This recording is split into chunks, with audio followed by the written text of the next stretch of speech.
పరమ కుమ్మరి నీ సారె పైనున్నా జిగటి మంటినయ్య నేను.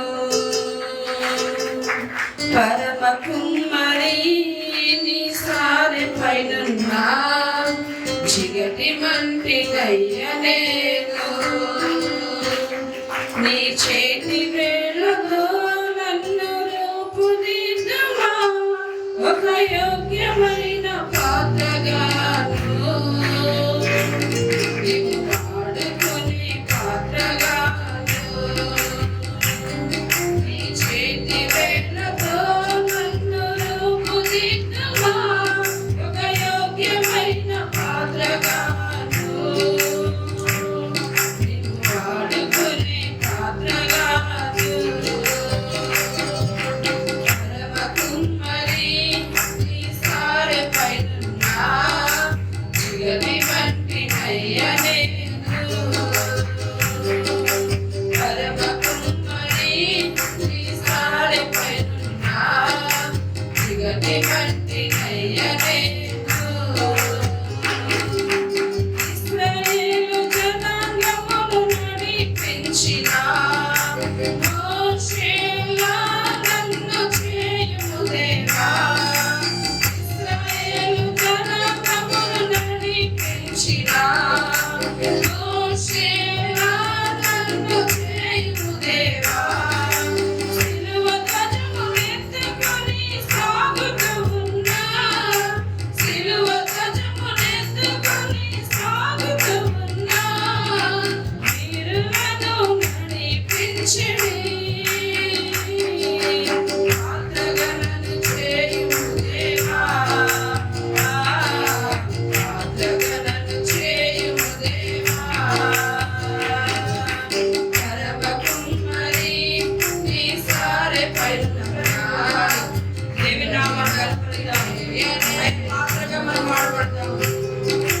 పరమ కుమ్మరి నీ సారె పైనున్నా జిగటి మంటినయ్య నేను.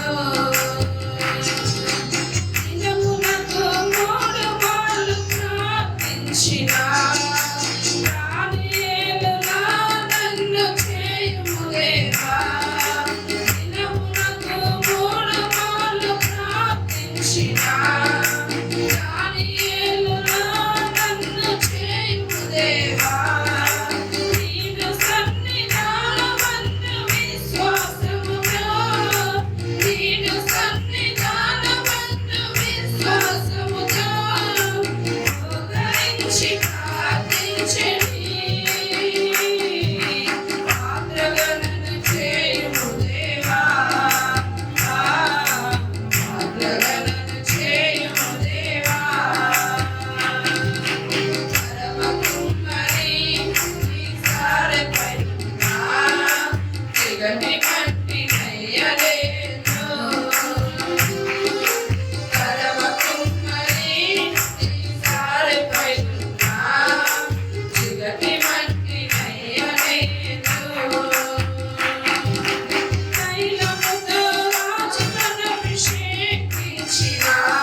దీవెనలతో నన్ను రూపుదిద్దుమా, ఒక యోగ్యమైన పాత్రగాను, నీవు వాడుకునే పాత్రగాను. నీ చేతి వేళ్ళతో నన్ను రూపుదిద్దుమా, ఒక యోగ్యమైన పాత్రగాను, నీవు వాడుకునే పాత్రగాను, వాడుకునే పాత్రగాను, నీవు వాడుకునే పాత్రగాను, నీవు వాడుకునే పాత్రగాను. యేసయ్యా, యేసయ్యా, యేసయ్యా, యేసయ్యా, యేసయ్యా, యేసయ్యా, యేసయ్యా, యేసయ్యా, యేసయ్యా, యేసయ్యా, యేసయ్యా, వాడుకునే పాత్రగాను, నేను వాడుకునే పాత్రగాను, నేను వాడుకునే పాత్రగాను, నన్ను వాడుకునే పాత్రగాను, నీవు వాడుకునే పాత్రగాను, నేను వాడుకునే పాత్రగాను, నీవు వాడుకునే పాత్రగాను, నన్ను వాడుకునే పాత్రగాను. హల్లెలూయా, హల్లెలూయా, ప్రతి దేవునామాన్ని పలుకుదాం. హల్లెలూయా, హల్లెలూయా, హల్లెలూయా. ఆయన వాడుకునే పాత్రగా మారినప్పుడు, ఆయన అభిషేకం మనపై దిగిచ్చినప్పుడు, దేవుని అగ్ని చేతులను నింపబడినప్పుడు, పరిశుద్ధాత్మ అభిషేకము మన మధ్య దిగుచున్నప్పుడు, మనకున్న సమస్యల నుండి, మనకున్న బలహీనతల నుండి, మనకున్న ప్రతి ఒక్క ఏ సమస్య అయినా యేసు నామములో లయపరచబడుతుంది. కాబట్టి ప్రతి ఒక్కరిని దీవిస్తుందిద్దాం. హల్లెలూయా, హల్లెలూయా, హల్లెలూయా. యేసు నీకు వందనాలు చెల్లిస్తున్నాం. నాయనా, మమ్మల్ని భాగ్యమైన పాత్రగా మమ్మల్ని వాడుకునండి ప్రభా. నీకు ఆత్మాభిషేకంతో మమ్మల్ని నింపండి ప్రభా. నీ చేతి వేలతో మమ్మల్ని రూపుదిద్దండి నాయన. నీవు వాడుకునే పాత్రగా మమ్మల్ని మలచండి ప్రభా. నీకు స్తోత్రాలు. నీ విశ్వాసంలో ప్రభా, నీ ప్రార్థనలో ప్రభా, మేము భక్తి కలిగి ఎల్లప్పుడు జీవించగలిగే కృపను నీ మాకు దయచేయమని ప్రార్థిస్తున్నాం ప్రభా. నీ పరిపూర్ణమైన అభిషేకంలో మమ్మల్ని నడిపించండి. మేము ఈ లోకాసులకు లోపడకుండా ప్రభా, లోకం వైపు చూడకుండా ప్రభా, నిన్ను స్తుతించే వరముగా ప్రభా, నిన్ను గణపరిచే వరముగా ప్రభా, మమ్మల్ని ఎల్లప్పుడు కూడా భద్రపరిచే దేవా. నీకు స్తోత్రాలు చెల్లిస్తున్నాం. ఏ అర్హతలైనప్పటికీ ప్రభా, మమ్మల్ని ఎంతగానో ప్రేమిస్తున్నావు ప్రభు. నీకు స్తోత్రాలు. నీ ఉన్నతమైన కృపతో మమ్మల్ని ఆదరిస్తున్నందుకే నీకు స్తోత్రాలు. దేవానికి వందనాలు, వందనాలు చెల్లిస్తున్నాను. కృప గలవాడానికి స్తోత్రాలు, స్తోత్రాలు. అందరం కూడా దేవుని ప్రేడి చేతులు ఆ యొక్క దేవాది దేవునికి ఈ యొక్క స్తుతి ఆరాధన కూడా దేవుని సముఖంలో చేర్చబడాలి. మనం అందరం కూడా దేవునికి స్తోత్రాలు చెల్లిద్దాం. హల్లెలూయా, హల్లెలూయా. నీకే ఆరాధన, నీకే ఆరాధన, నీకే ఆరాధన, నీకే ఆరాధన. యుగ యుగములకు తరతరములకు మహిమా ప్రభావములు, యుగ యుగములకు తరతరములకు మహిమా ప్రభావములు నీకే.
స్తుతులకు మహిమ ప్రభావములు నీకే యేసయ్యా నీకే యేసయ్యా నీకే ఆరాధన నీకే ఆరాధన నీకే ఆరాధన నీకే ఆరాధన. దేవానికి స్తోత్రం చెల్లిస్తున్నాం ప్రభు. ఈ యొక్క స్తుతి ఆరాధన అంతా కూడా ప్రభు నీ సముఖంలో చేర్చుకున్నాం.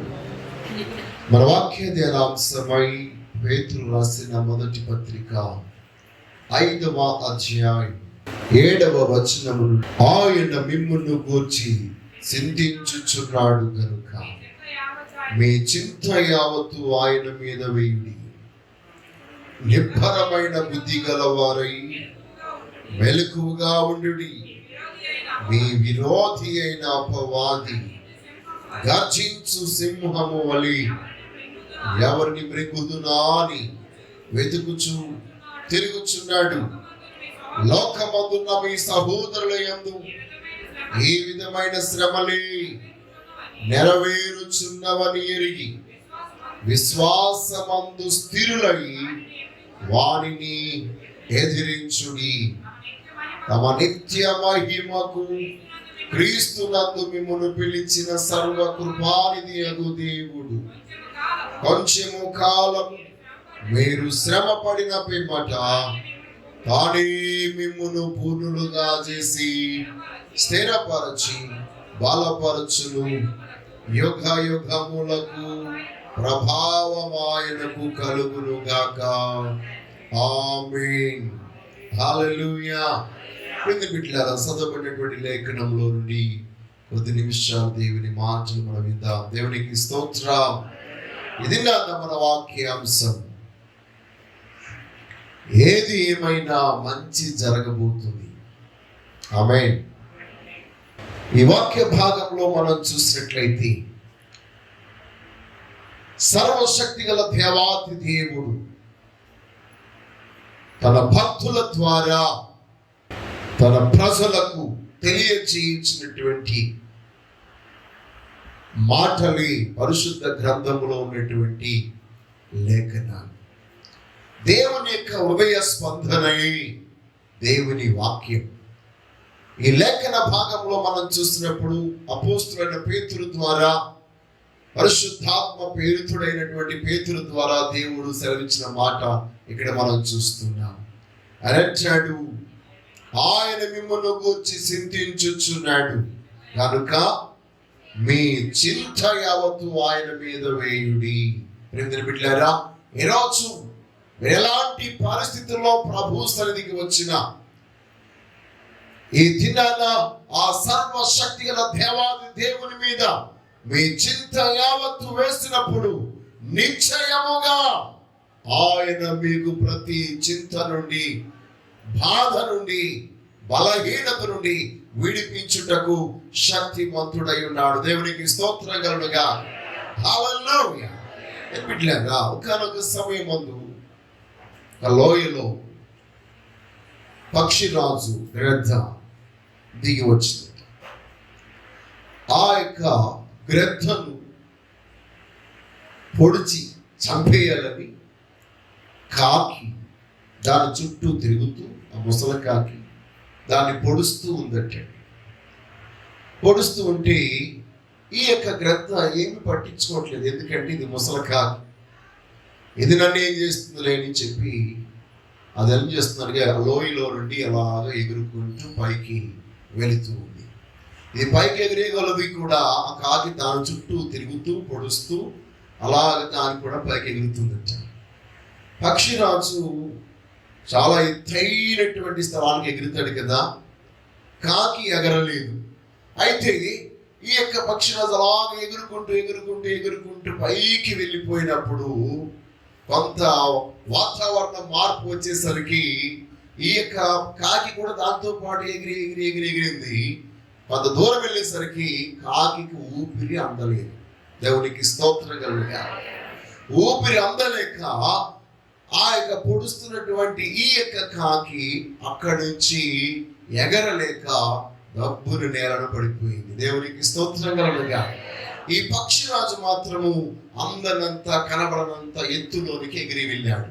ఈ దినాన ఈ యొక్క మాట ఏం చూపిస్తుంది అని అంటే, మన యొక్క జీవితంలో చాలా సందర్భంలో దుష్టుడు మనల్ని పొడిచి మనను నాశనం చేసి మన మృంగాలని చూస్తూ ఉంటాడు.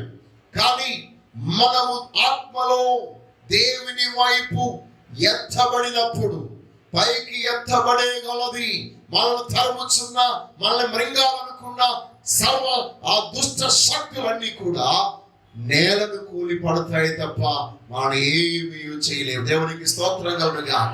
ఏక దినాన ఆత్మీయ జీవితంలో నువ్వు పైకి ఎదిగే వ్యక్తిగా ఉంటే, అభివృద్ధి పొందే వ్యక్తిగా ఉంటే, దేవుని మీద నువ్వు ఆనుకున్న వ్యక్తిగా ఉంటే, నీ చింత, నీ బాధ, నీ దుఃఖం, నీ కన్నీళ్లు, నీ కష్టం అంతా దేవుని మీదే మోపి ఆయన మీదే ఆనుకునే వ్యక్తిగా ఆయన వైపే నువ్వు ఎదురు చూస్తూ ఆయన తోటే నీవు ఎగురుతూ ఉంటే, ఎలాంటి దుష్టుడు, ఎలాంటి అపవాది నిన్ను తరమాలని, నిన్ను పట్టుకోవాలని చూస్తున్నా వాడు ఏ మాత్రము నీకు హాని చేయలేడు. ఈ గ్రద్దను ఎలాగ ఆ కాకి పొడవలేకపోయిందో,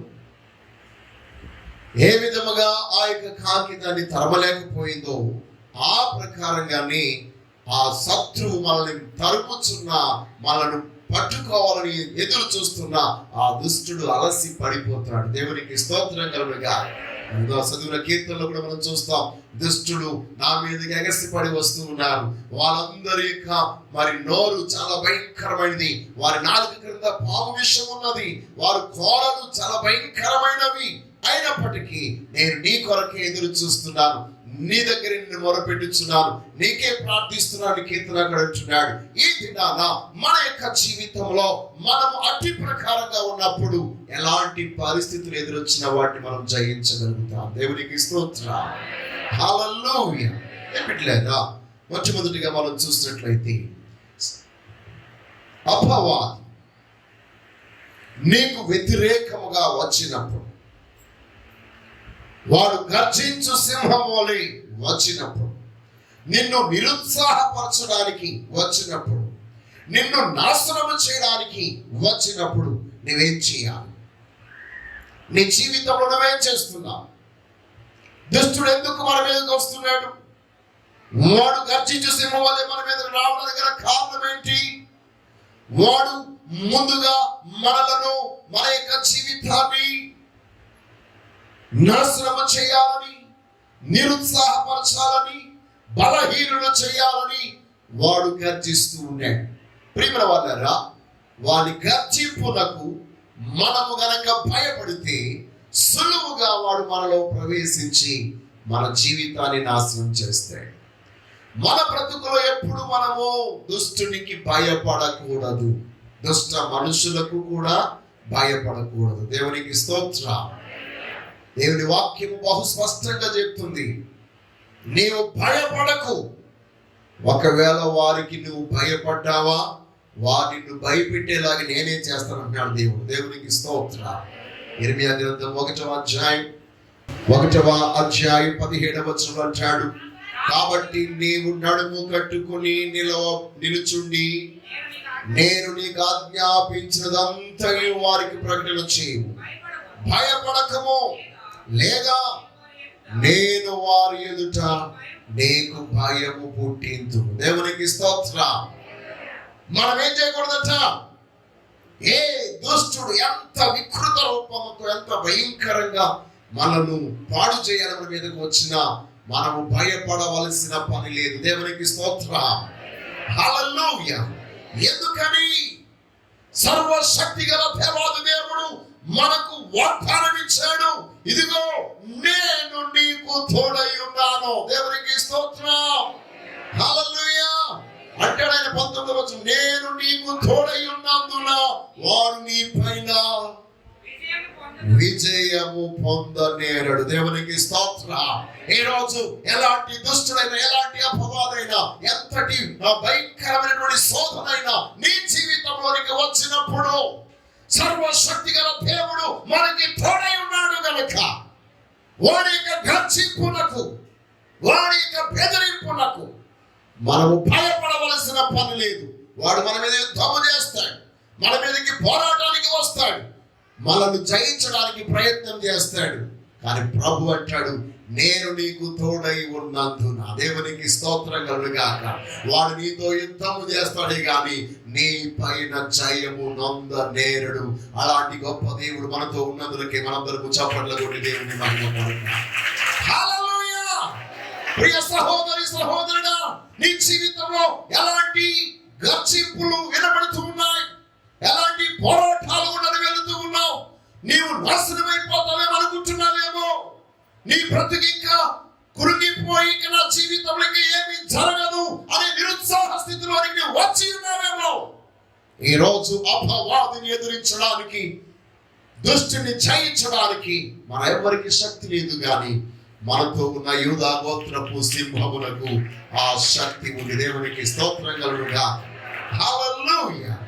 కాబట్టి మన యొక్క జీవితంలో అపవాది చేత తరమబడి, బెదిరించబడి, కృంగిన స్థితిలో ఉన్న ప్రతి ఒక్కరూ గమనించాలి, దేవుడు నాతో కూడా ఉన్నాడని. దేవునికి స్తోత్రం. హల్లెలూయా.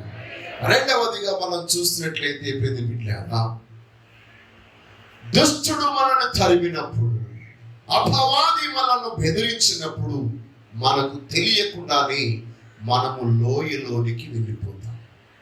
జీవితపు లోయలోనికి, అంటే అడుగు భాగంలోనికి, దిగజారిపోయిన స్థితిలోనికి, ఆత్మీయ జీవితంలో భౌతికముగా, ఆర్థికముగా చాలా లోతులోనికి వెళ్ళిపోతాం.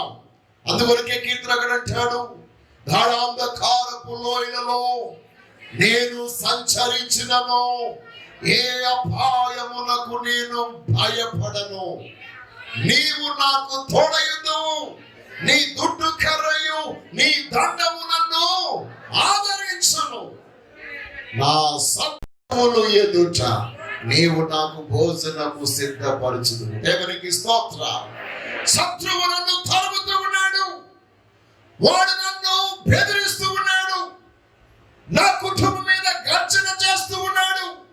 వాడు చేసేటువంటి శ్రేష్ఠులకు నేను భయపడి, నా చుట్టూ ఉన్న వాతావరణం అంతా అంధకారంగా మారిపోయి, గాఢాంధకారమైనప్పుడు తెలియకుండా నేను దేవుని సన్నిధిలోకి వెళ్ళలేక లోయలోనికి వెళ్ళాను.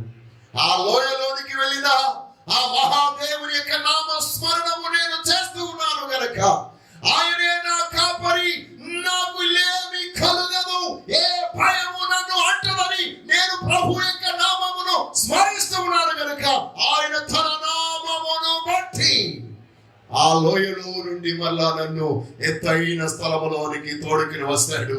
నా శత్రువు నన్ను తరిమిన వాడి ఎదుటిని నాకు భోజనమును ఏర్పాటు చేస్తాడు. నమ్మిన వారు చెప్పకూడదా? హల్లెలూయా, హల్లెలూయా. ఈ రోజు నీ యొక్క బ్రతుకులో దుష్టుడైనటువంటి అపవాది నిన్ను కృంగదీసి, నీకు చింతలను మూట కట్టి, లేని బాధలన్నిటిని నీకు అనుగ్రహింపజేసి, నీ జీవితంలో నిరుత్సాహపరిచి నిరుత్సాహపు లోయలో పడవేశాడేమో. ఆ సమయంలో నువ్వేం చేయాలో తెలుసా? దేవుని తట్టు చూడు. దేవునికి స్తోత్రం. Look up. నువ్వు పైకి చూడు. ఆ సర్వశక్తి గల దేవాది దేవుని వైపు ఎప్పుడైతే చూస్తావో ఆయన నీతో కూడా ఉండడం నీవు గమనిస్తావు. దేవునికి స్తోత్రం. హల్లెలూయా. ఎట్టి పరిస్థితుల్లో దుష్టుడికి అవకాశం ఇవ్వద్దు. ఎట్టి పరిస్థితుల్లో సాతానుకు నీవు చోటు ఇవ్వద్దు. దేవునికి స్తోత్రం కలుగును గాక. హల్లెలూయా, హల్లెలూయా. ఎలాగనగా ఒకనొక సమయం ముందు దైవజనుడు వెంగిల్స్వర్త్ గారు చెప్పినటువంటి మాట అదేంటంటే, మన యొక్క జీవితంలో గొప్ప విశ్వాసము గలవారమై ఉండాలి అంటే, గొప్ప విశ్వాసము కలిగి జీవించగలగాలంటే గొప్ప పోరాటం చేయాలట. దేవునికి స్తోత్రం. గొప్ప యుద్ధ పోరాటములో నుండే గొప్ప విశ్వాసం పుట్టుకుని వస్తుంది. ఈ రోజు నీ జీవితంలో ఎదురవుతున్నటువంటి జీవిత పోరాటాలన్నిటిలోనూ, ఈ యుద్ధములన్నిటిలోనూ సర్వశక్తి గల దేవాది దేవుడు నీకు తోడై ఉన్నాడనేటువంటి సత్యాన్ని ఎప్పుడైతే గుర్తిస్తావో నీలో గొప్ప విశ్వాసం బయలుదేరుతుంది. దేవునికి స్తోత్రం. నీ విశ్వాసం నీ జీవితంలో అద్భుతాలు చేస్తుంది. నీ విశ్వాసం, నీలో ఉన్న విశ్వాసం ఈ లోకాన్ని జయిస్తుందట. లోకమును జయించడం అంటే ఏంటి? లోకములో ఉన్నదంతయో నేత్రస, శరీరస, జీవపుటంబం, ఇవన్నీ లోకాధికారైన అపవాది నుండి వచ్చినటువంటివి.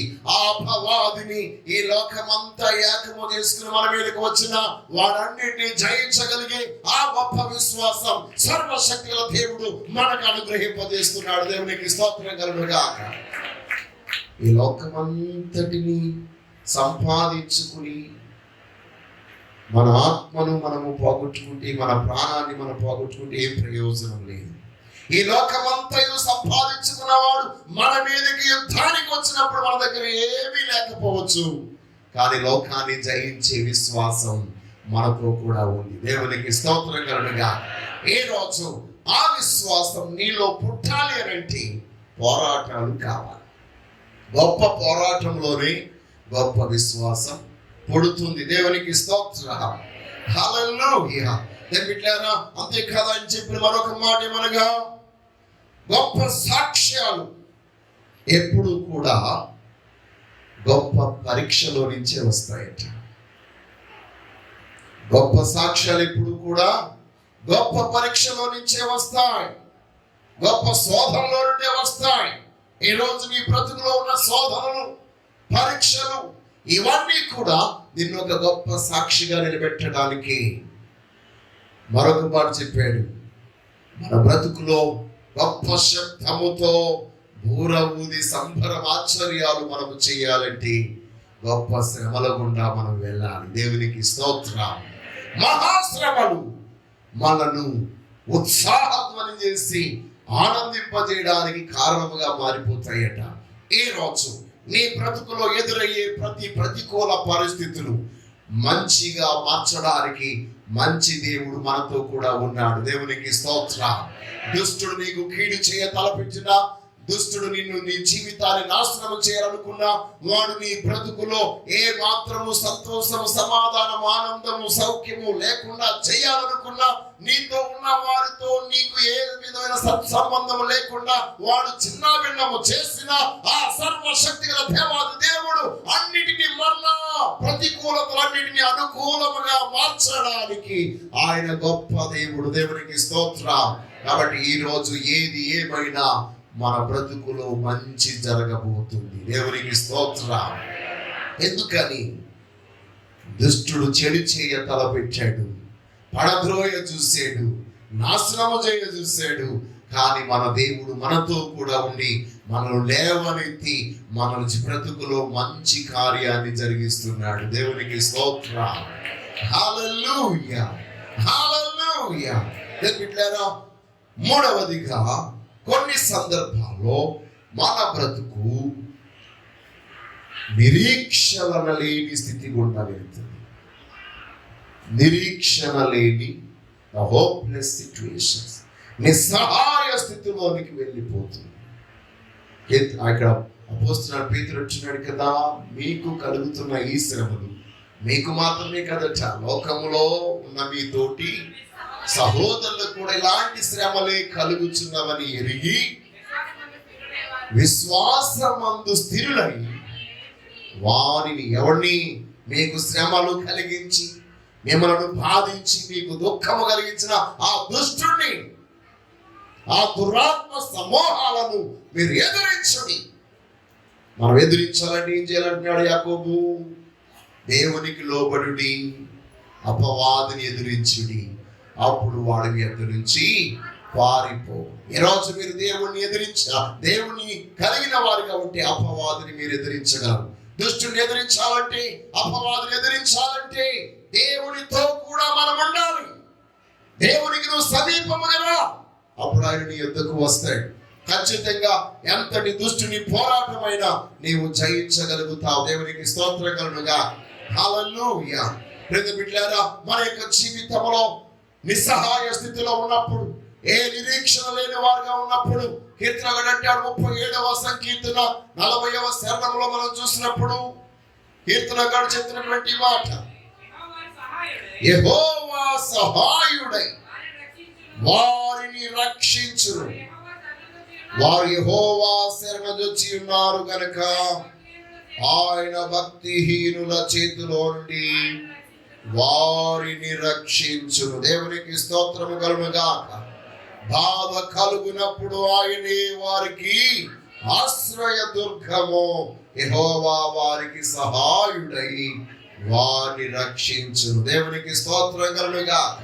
నిస్సహాయ స్థితిలో ఉన్నప్పుడు, ఏ సహాయం లేని వారంగా మనం ఉన్నప్పుడు, అన్ని సహాయాలన్నీ మనకి మూసికిపోయినప్పుడు, మనం ఎవరి మీద ఆనుకున్నామో, ఏ సహాయం మీద ఆనుకున్నామో ఆ అన్ని మనకి దూరం అయిపోయినప్పుడు సర్వశక్తి గల దేవుడే మనకు సహాయకుడిగా మన పక్షమున నిలబడి మనల్ని రక్షించువాడు, మనకు ఆశ్రయ దుర్గముగా ఉండువాడు. దేవునికి స్తోత్రం కలుగుగాక.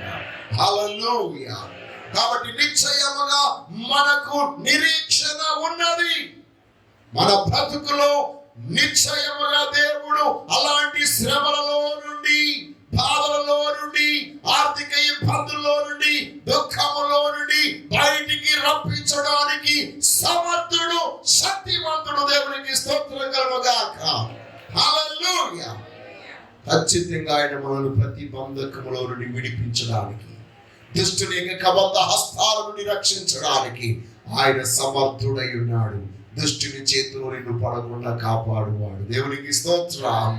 హల్లెలూయా, హల్లెలూయా, హల్లెలూయా. కాబట్టి ఈ యొక్క దినాన మన యొక్క జీవితంలో సర్వశక్తి గల దేవాది దేవుడు నీ యొక్క నిస్సహాయ స్థితిలో గుండాను వెళుతున్నప్పుడు, ఏ సహాయం అందని స్థితిలో నీ ఉన్నప్పుడు, అలాంటి వాతావరణంలోనికి ఆ మహిమ గల దేవుని యొక్క ప్రసన్నత నీ పరిస్థితిలోనికి వస్తుందనేటువంటి సత్యాన్ని నీవు గుర్తించాలి. దేవునికి స్తోత్రం కలుగుగాక. ఎప్పుడైతే నీవు నిస్సహాయ స్థితిలో ఉన్నావో, సహాయం లేని వారికి సహాయకుడు దేవుడే. అందువరకే ఏ దిక్కు లేని వారికి దేవుడే దిక్కు అని లోకంలో ఒక నానుడు. మనం అందరం అంటామన్నమాట, కానీ అనడం బట్టికే తప్ప ఆయన మీద ఆనుకునే మనసు మనకి లేదు. ఈరోజు నీ నిస్సహాయతలో, నీవు నిరీక్షణను కోల్పోయిన స్థితిలో, నీ నిరీక్షణకు ఆధారమైనటువంటి ఆ సర్వాధికారి ప్రభువైన యేసుక్రీస్తు ఉన్నాడనేటువంటి సత్యాన్ని కనుక నీవు గుర్తెరిగినట్లయితే నీ వాతావరణం అంతా మారిపోతుంది. దేవునికి స్తోత్రం కలుగుగాక. ఏ సహాయం లేని అనాథగా ఉండి కుమిలిపోయి కృంగిపోయిన స్థితిలో ఉన్న నీ బ్రతుకులో ఒక నూతనమైనటువంటి మార్పు కలుగుతుంది. నీ జీవితానికి, దుఃఖానికి ప్రతిగా భూదండ అనుగ్రహించబడుతుంది. అవమానానికి ప్రతిగా ఆనంద వస్త్రం, ఆనంద తైలం నీ బ్రతుకులోనికి వస్తుంది. దేవునికి స్తోత్రం. హల్లెలూయా, హల్లెలూయా. బిడ్డలారా, ఆయన మన స్థితిగతులన్నింటినీ మార్చడానికి శక్తివంతుడు. ఆయనగా సాధ్యమైనది ఏదియో లేదు. మనమందరము మన తల్లి గర్భంలో ఉండగానే, తల్లి గర్భంలో రూపింపబడక మునిపే ఆయన మనలను చూచాడు, ఎరిగి ఉన్నాడు, మనలను ప్రతిష్ఠించుకున్నాడు, మనల్ని నియమించుకున్నాడు. దేవునికి స్తోత్రం. ఇర్మియాతో దేవుడు అంటాడు, ఇదిగో ఇర్మియా, నీవు నీ తల్లి గర్భములో పిండముగా రూపింపబడక మునిపే నేను నిన్ను ఎరిగి తిని, నేను నిన్ను ప్రతిష్ఠించి. మన తల్లిదండ్రులు మనల్ని ప్రతిష్ఠించలేదట దేవుని కొరకు. మనల్ని ప్రతిష్ఠించింది ఎవరు? సర్వశక్తి వెలిగిన దేవుడు. ఎందుకో తెలుసా? ఇర్మియా చాలా భయంకరమైన స్థితి గుండా వచ్చాడు. ఇర్మియా అనాతోతు అనే ప్రాంతము నుండి వచ్చిన వాడు. ఏ ప్రాంతం అండి? అనాతోతు. అనాతోతులో కాపురం ఉన్నాడు మనవాడు. అనాతోతు ఎవరిదో తెలుసా? బెన్యామీను గోత్రికులది. బెన్యామీనులు ఎవరో తెలుసా? ఇశ్రాయేలు యొక్క 12 గోత్రాల్లో నుండి ఒక గోత్రమును తుడిపి నాశనం చేయాలనేటువంటి గోత్రంగా ఉన్నవారే బెన్యామీను. బెన్యామీనుకు వంశమే లేకుండా ఒకానొక సమయంలో వారిని సర్వనాశనము చేయాలని ఇశ్రాయేలీయులందరూ కంకణం కట్టుకున్నారు. ఈ విషయాన్ని న్యాయాధిపతి గ్రంథము 20వ అధ్యాయం నుండి మనం చూస్తాం బెన్యామీను గోత్రికుల గురించి. అసలు అలాంటి గోత్రమే లేకుండా ఆనాడు చేయాలనుకున్నారు. ఎందుకంటే వాళ్ళలో ఉన్న మూర్ఖత్వాన్ని బట్టి. అలాంటి ప్రాంతంలో పుట్టాడు ఇర్మియా. ఏ మాత్రము ఎన్నిక లేని, ఇష్టత లేని, అర్హత లేని కుటుంబంలో ప్రాంతంలో పుట్టినటువంటి ఇర్మియాను దేవుడు తల్లి గర్భంలో ఉన్నప్పుడే ఏర్పాటు చేసుకున్నాడు. దేవునికి స్తోత్రం కలుగును గాక. ఈ రోజు నీవు నేను అలాంటి స్థితిలో ఉన్నప్పుడు దేవుడు మనల్ని ఏర్పాటు చేసుకున్నాడు. కాబట్టి ఆయనే మనకు సహాయకుడు. ఆ దేవుడు అంటున్నాడు కదా, ఇదిగో ఇర్మియా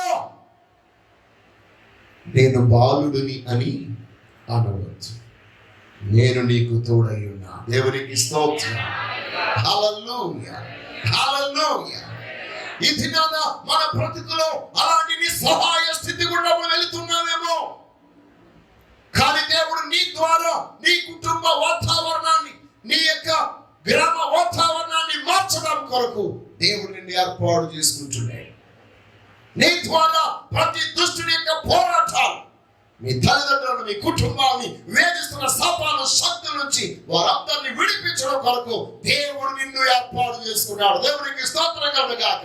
కాబట్టి ఈ రోజు నీవు దేవుని చేత నియమించబడిన, ప్రతిష్ఠించబడిన వ్యక్తి అని నీవు గుర్తించినట్లయితే ఇప్పుడే ఆ గొప్ప దేవుడే నీకు నిరీక్షణగా ఉంటాడు, ఆధారముగా ఉంటాడు. నీ బ్రతుకులు నువ్వు కృంగిపోవు. దేవునికి స్తోత్రం కలుగును గాక.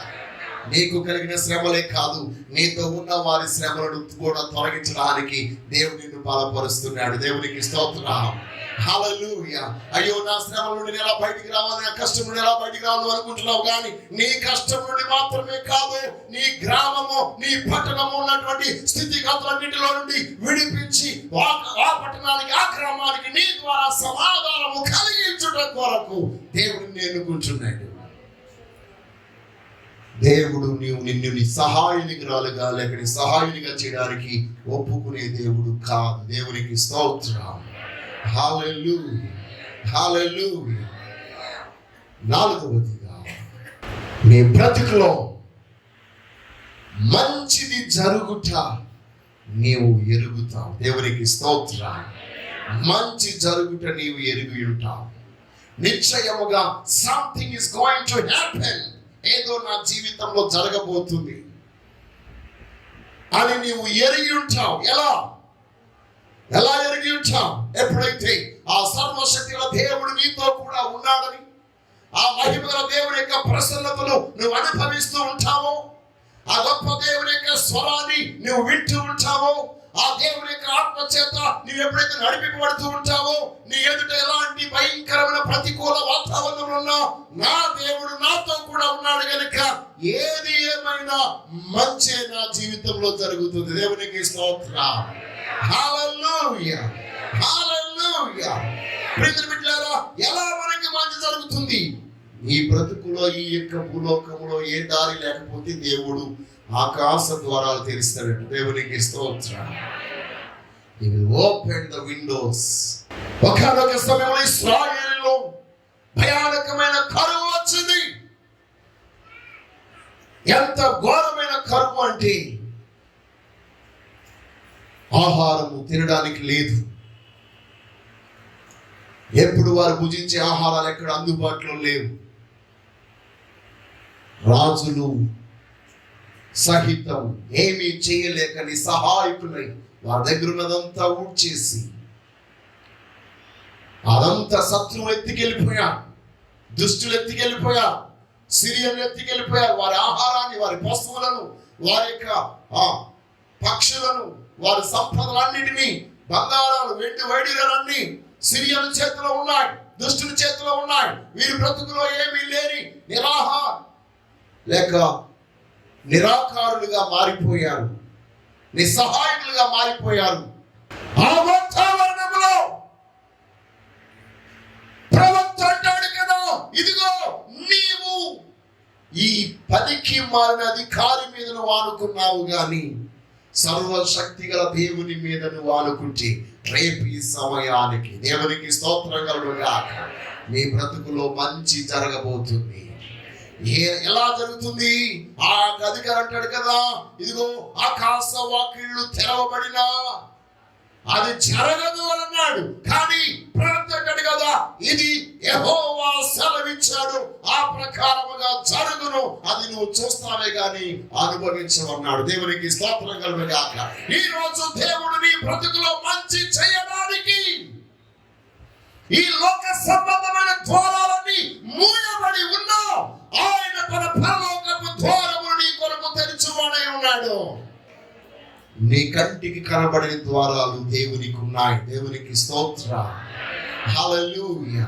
కాబట్టి ఏక దినాన ఆ మహిమ గల దేవుడు మన యొక్క జీవితంలో ద్వారము తెరుస్తున్నాడనేటువంటి విశ్వాసము, నమ్మకం ఎప్పుడైతే మనలో కలుగుతుందో మనకు అర్థమవుతుంది, దేవుడు నాకు మంచి చేయబోతున్నాడు.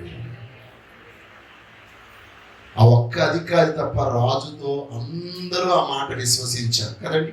ఎందుకంటే ఆ అధికారి ఒక్కడే అనుభవించలేదు, కానీ రాజుతో సహా మిగిలిన వాళ్ళందరూ ఆ మేలులన్నిటినీ అనుభవించారు, ఆ మంచిది అనుభవించారు.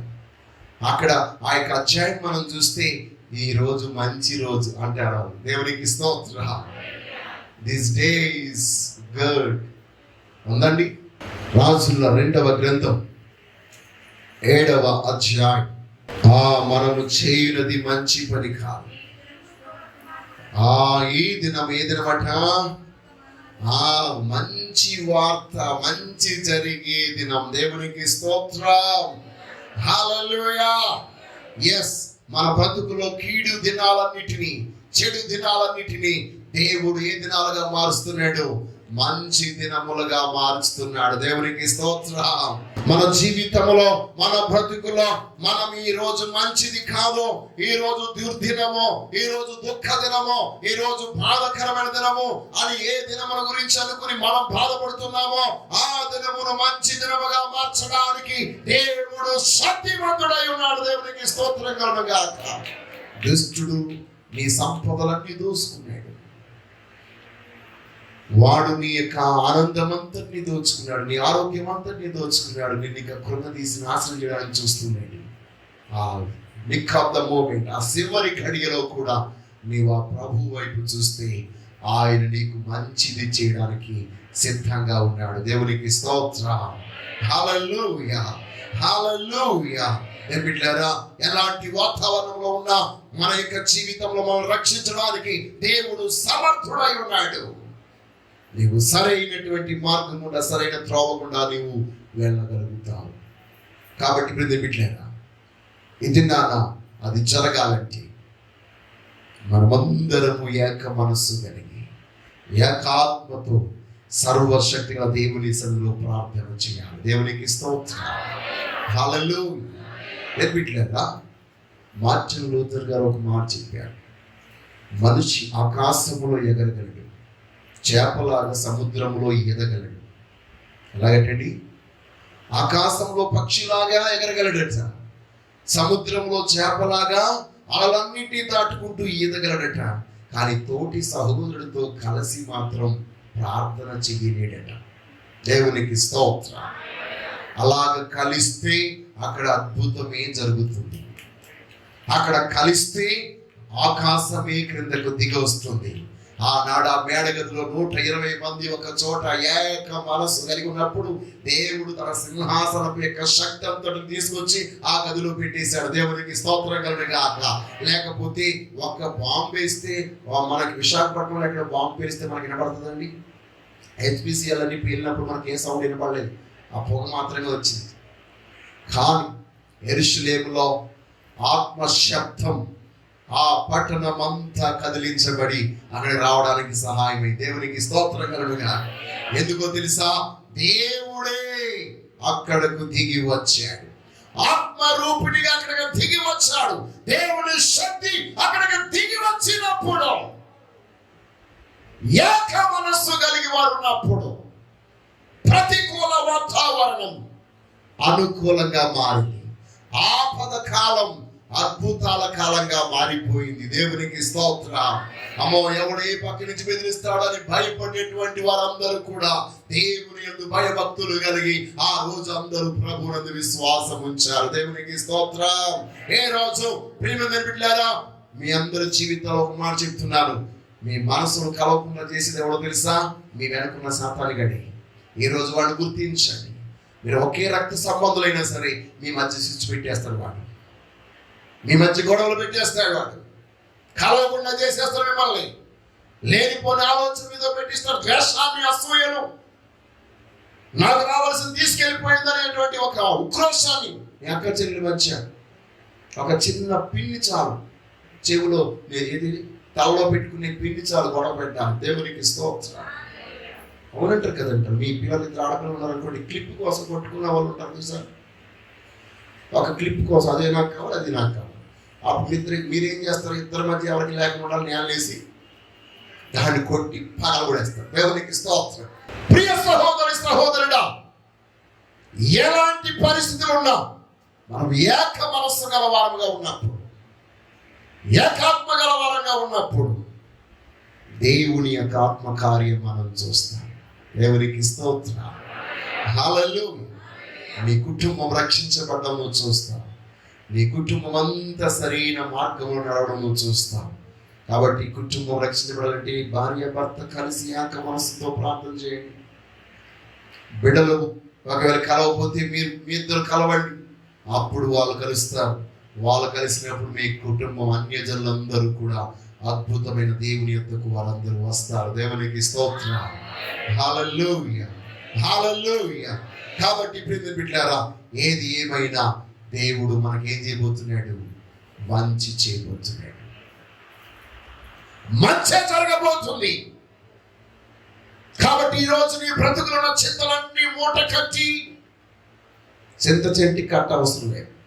నీ చింత యావత్తు తీసుకుని వచ్చి నా మీద వెయ్యి అని ప్రభు చెప్పిన ఆ భుజం మీద పెట్టు. ఆయన భుజం మీద పెట్టు నీ చింత, నీ సిలువను ఆయన భుజం మీద పెట్టు, నీ కష్టాన్ని, నీ దుఃఖాన్ని ఆయన మీద పెట్టు. నీవేం చేయాలంటే ఆయన నీతిని, ఆయన రాజ్యాన్ని వెతుకు. నీ బ్రతుకులో అక్కర్లన్నీ ఆయన తీరుస్తాడు. దేవుని మహిమను నువ్వు చూస్తావు. దేవుడు నీ జీవితంలో మంచి చేయడం నువ్వు చూస్తావు.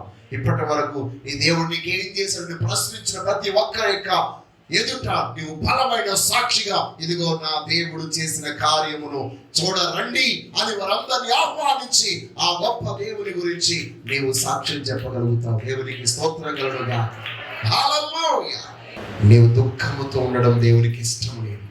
నీ దుఃఖాన్ని నాట్యముగా మార్చడానికి, నీ గోనె బట్టను ఉల్లాస వస్త్రంగా మార్చడానికి ప్రభు శక్తిమంతుడు. వారందరూ కొర్నేలిలాగా ఇంటికి వచ్చినప్పుడు ఖచ్చితంగా రక్షించబడతారు. దేవునికి స్తోత్రం. దేవుడు తన ఆత్మ కార్యాన్ని జరిగిస్తాడు. దేవునికి స్తోత్రం కలుగుగాక. కాబట్టి నువ్వు దుఃఖపడద్దు. దేవుడు నిశ్చయముగా నీ బ్రతుకులో మంచి చేయబోతున్నాడు. దేవునికి స్తోత్రం. ఈ మాటలు బట్టి దేవుడు అందరూ దీవించి ఆశీర్వదించును గాక. ఆమేన్.